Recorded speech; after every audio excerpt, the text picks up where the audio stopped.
You ask Tiger to solve. This deals with linear equations with one unknown. The final result is c equals -1. Let's solve it step by step. Group all c terms on the left side of the equation. Add 8c to both sides. Simplify the arithmetic.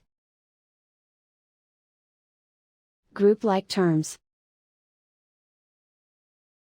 Simplify the arithmetic. Isolate the c. Divide both sides by 9. Simplify the fraction.